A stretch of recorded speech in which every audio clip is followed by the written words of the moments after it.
저는 이걸 사고 노트북 살 마음을 완전히 접어버렸어요. 안녕하십니까, 리뷰머신입니다. 오늘 제가 리뷰할 거 뭐냐? 바로 삼성의 갤럭시 탭 S8입니다. 지난주에 도착한 따끈따끈한 갤럭시 S 탭 8. 유튜브에 찾아보니까 갤럭시 탭 S8 울트라나 플러스에 대한 리뷰는 굉장히 많은데 어떻게 보면 가장 기본이라고 할 수 있는 갤럭시 탭 S8에 대한 리뷰는 많이 없더라고요. 그래서 오늘 한번 준비해봤습니다.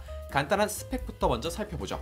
가격은 849,200원, 디스플레이는 11인치 LCD고요 2560, 1600 초고해상도 디스플레이로 120Hz 주사위를 지원해서 60Hz 볼 때의 눈썩음보다는 훨씬 나은 화면을 제공하고 있습니다. 메모리는 8GB, 내장 용량 128GB에 추가로 마이크로SD 최대 1TB까지 지원합니다. 마이크로SD를 지원하는 거는 정말 너무 마음에 들어요. 아이패드의 경우에 미니든지 에어든지 그냥 아이패드든지 프로든지 외장 메모리를 지원하지 않는데 역시 삼성은 열려 있습니다. 카메라는 후면에 1300만화소, 600만화소 카메라 2개가 달려있고요. 전면에 1200만화소 카메라가 달려있습니다. 동영상 녹화 시 최대 UHD 4K 30프레임까지 촬영 가능하고요. 무게는 503g, 들고 다니기에는 전혀 부담 없는 가벼운 무게인 것 같고요. 누워서 오래 보다 보면 조금 무거울 수도 있는 무게인 것 같아요. 배터리는 8000mAh로 동영상 재생 시엔 최대 15시간, 백그라운드로 오디오만 재생한다면 무려 110시간 이용할 수 있다고 합니다. 이건 오피셜 배터리니까 실제로 110시간이나 재생이 될지는 잘 모르겠어요. 자, 두 번째, 결론부터 말하겠습니다. 결국 이게 살만한 태블릿인가?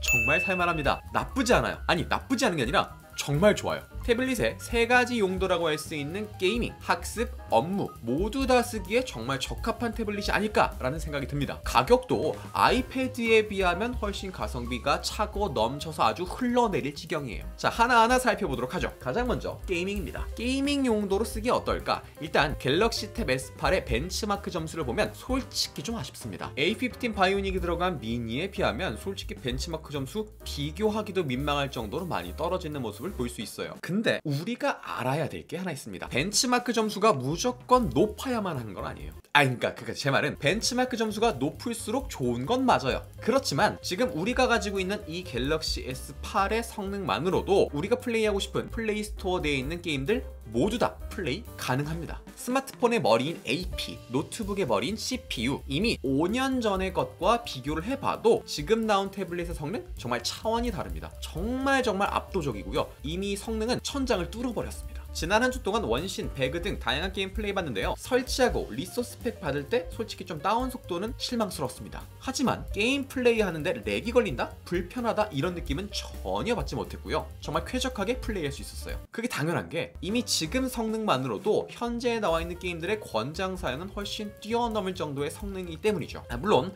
어플리케이션마다 아직은 최적화가 안 된 게임들, 어플들이 있지만 이건 시간이 흐르면 당연히 알아서 해결될 문제이기 때문에 나는 정말 최고의 성능을 원한다? 굳이 수백만원 되는 아이패드 프로 같은 거 사지 않으셔도 됩니다. 갤럭시 탭 S8로도 충분해요. 그러면 지금이야 그렇지만 앞으로는 솔직히 말해서 앞으로 2-3년은 충분히 현역으로 쓸 수도 있을 것 같고요. 그 이상으로 가면 물론 배터리 성능이 어떻게 될지 모르겠지만 배터리만 짱짱하다면 3년 이상도 충분히 현역으로 쓸 수 있지 않을까 라고 생각합니다. 자, 그렇다면은 게임은 됐고 학습 용도로는 어떨까요? 학습 용도로 아이패드나 이런 갤럭시 탭 많이 구매를 하시는데 학습 용도로 아이패드 구매하시는 분들 항상 추가로 구매하는 게 있습니다. 뭘까요?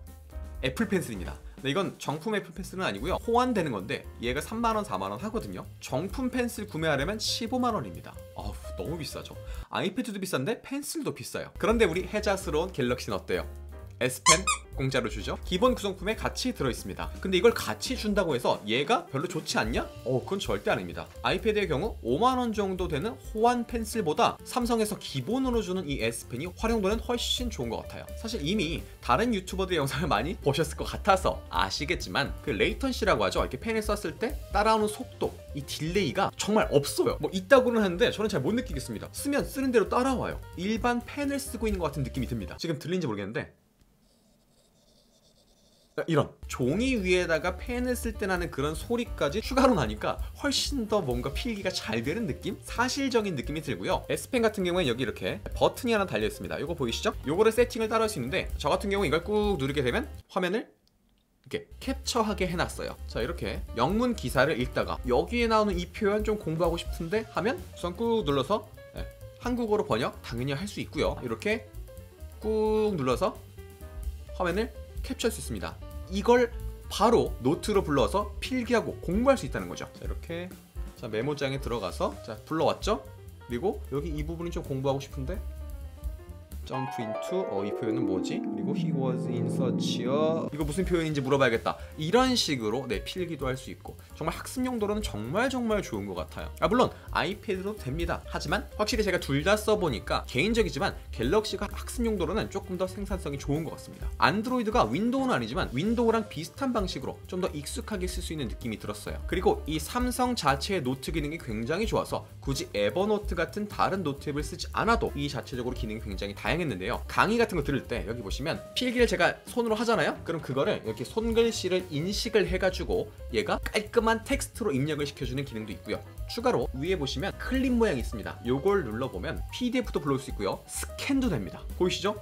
스캔 기능 있고요. 업무하시는 분들은 이 스캔 기능 정말 많이 쓰시잖아요. 저만 그러나요? 뭐 등본이라든지 통장 사본이라든지 이런 것들 이 스캔하기로 캡처해서 그 위에다가 이렇게 펜 써서 메일로 보낼 수도 있고 음성 녹음 기능이 있습니다. 이거 진짜 좋은 것 같아요. 이렇게 보면 녹음이 되고 있어요. 녹음이 되고 있고 제가 위에다가 필기를 해보겠습니다. 안녕하세요. 하트 자 했습니다. 자 그러면 여기서 재생을 한번 해보겠습니다.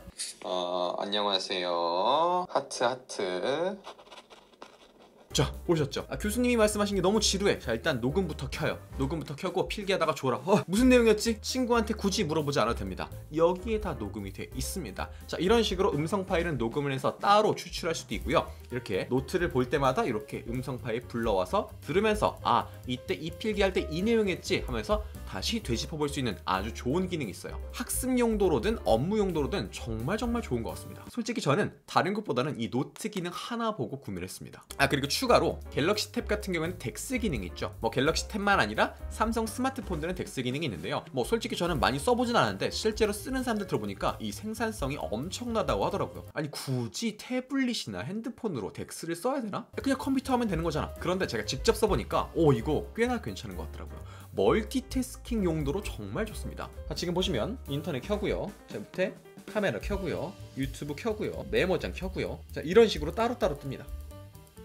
자 우리가 멀티태스킹이라고 하면 한 화면 안에서 이것저것 화면 분할을 생각하는데 실제로 아이패드 같은 경우는 어떠세요? 써보신 분들 아시겠지만 멀티태스킹이라고 말만 하지 실제 멀티태스킹 경우는 많이 없습니다. 화면 2분할 혹은 화면에 이렇게 플로팅 화면 띄워놓는 거. 그런데 이 태블릿 갤럭시 S 탭 자체가 이런 식으로 분할 화면이나 뭐 화면 속 화면, 플로팅 화면인지 이런 식으로 쓰기 굉장히 편하고요. 근데 이런 기본뿐만 아니라 이렇게 덱스 모드에 들어간다면 정말 윈도우 컴퓨터 뜨듯이 왼쪽에다가 인터넷 띄워놓고 오른쪽에다 유튜브 띄워놓고 오른쪽 아래에다 계산기 띄워놓고 정말 내 마음껏 화면을 활용할 수 있다는 장점이 있는 것 같습니다. 자 업무하시는 분도 어때요? 자 이렇게 스프레드시트 한쪽에 띄워놓고요. 왼쪽에 딴짓 해야 되니까 유튜브 틀어놓고요. 그리고 중간에다가 이렇게 필요한 기사 같은 거 띄워놓고 메신저를 안 받았는데 뭐 카카오톡 이렇게 아래쪽에 띄워놓고 자 이런 식으로 화면 분할해서 멀티태스킹 가능하다는 거 정말 덱스는 너무 좋은 것 같아요. 그리고 지금 저는 이렇게 펜만 이용해서 쓰고 있는데 여기서 정말 최고의 장점이 나옵니다. 자 여기 보세요. 요거 뭔지 아십니까? 요거 패드는 이게 있냐 없냐로 아이패드 종류가 달라져요. 저 지금 보세요. 아이패드 프로에 있죠? 아이패드 미니에 없습니다. 이게 뭐냐면 얘는 그냥 태블릿이에요. 근데 얘는 2-in-1 태블릿입니다. 자 여기서 마지막으로 하겠습니다. 노트북 대 태블릿. 전 솔직히 말하면 태블릿은 아무리 좋아도 노트북을 따라올 수 없다고 생각하는 사람입니다. 둘 중에 하나만 구매해야 된다? 그럼 무조건 노트북 구매하라고 말씀드려요. 그리고 노트북 중에는 2-in-1 노트북이 있습니다. 일반 노트북 기능에 태블릿을 합쳐놓은 거. 제가 직접 다 써보진 못했지만 간접 경험을 잠시 써보고 사람들의 실제 리뷰를 봤을 때 2-in-1 제품 쓰면서 정말 만족했다 하시는 분들은 많지 않더라고요. 자 그런데 태블릿의 경우 어때요? 일반적으로 그냥 태블릿만 생각하는데 이런 식으로 밑에 이렇게 연결한 단자가 있는 애들도 2-in-1 제품입니다. 태블릿 안에 PC까지 확장할 수 있는 것들. 블루투스를 연결하지 않아도 전용 키보드를 딱 붙이면 노트북처럼 쓸 수 있어요. 그러니까 휴대하기가 정말 좋은 11인치대의 노트북이 하나 생기는 거죠. 아까 말씀드린 것처럼 이 탭 같은 경우에는 덱스를 이용해서 윈도우처럼 생산성을 크게 업그레이드 시킬 수 있다고 말씀드렸는데 전용 키보드를 붙이면 그게 훨씬 더 좋아지겠죠. 당연히 노트북과 비교하면 그 성능과 확장성은 떨어지지만 노트북을 쓸 수 없는 환경에서 혹은 내 노트북이 2kg 정도 돼, 오늘은 굳이 이 2kg의 노트북이 필요 없어, 오늘 학교에서 딱 필기만 하면 돼, 그리고 오늘 출장은 좀 가벼운 출장이야 라고 생각한다면 여기에다가 키보드만 붙여서 가져가게 된다면 정말 휴대성 좋은 노트북이 되는 거죠. 저도 아직 일주일밖에 쓰지 못해서 이 S8에 대한 자세한 리뷰는 나중에 해야 될 것 같지만 일단 결론부터 내려보면요, 아이패드랑 비교하면 당연히 성능에선 밀리는 건 확실합니다. 그건 어쩔 수 없어요. 얘가 안 좋다기보다는 얘가 너무 뛰어난 겁니다. 그렇다고 얘가 성능이 많이 떨어지냐? 안드로이드에서는 탑 오브 탑이에요. 삼성이 최고인 것 같습니다. 그리고 굉장히 해자고요. 지금 이 성능으로도 여러분이 하고 싶은 거 다 하실 수 있습니다. 그래서 유튜브 보면서 이거 성능이 막 아이패드에 비하면 너무 떨어진다는데 사면 호구되는 거 아니야? 라고 생각하시는 분들은 없으셨으면 좋겠어요. 정말 좋은 태블릿인 것 같습니다. 이 S8에 대한 자세한 리뷰는 제가 한 달 정도는 더 써보고 나중에 다시 해보도록 하겠습니다. 그럼 오늘 리뷰는 여기까지 하겠습니다. 안녕!